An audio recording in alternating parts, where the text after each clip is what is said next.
Doing the Straw Burn, I'm dear Preacher Man R&B, and this is another episode of Richard TV 91. This time I'm doing another episode of Sons of Anarchy reviews, and this time I'm reviewing Sons of Anarchy Season 5, Episode 3. What happens on this week's episode is Jax, Chibs, Tig, and Opie are in prison.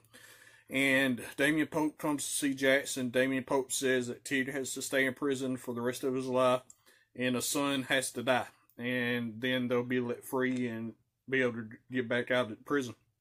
Well, Jax is trying to figure out how to do this, and they get in a fight with some inmates, and they get put in solitary. And Jax tells Opie the whole truth. He tells Opie about the letters. He tells Opie about the reason that Clay killed Piney and all this other stuff.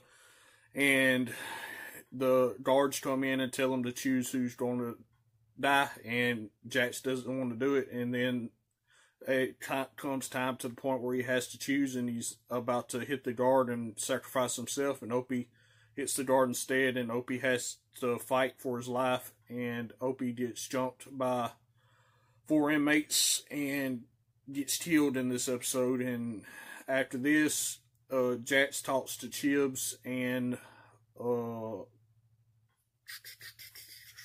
crap was the name? Trigger, and tells him what's going down and what's going to happen, and Trigger has to back Jax's every play now because Jax gets Trigger out of jail with him and Chibs, and Trigger can never vote against Jax. And that's all that really happened on this week's episode, except for Gemma trying to come between Tara and the kids by getting Wendy involved, and then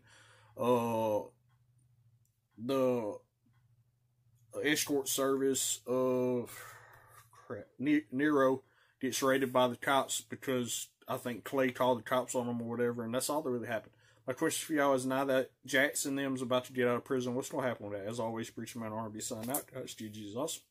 It's been an episode of Richard TV 91. See you next time.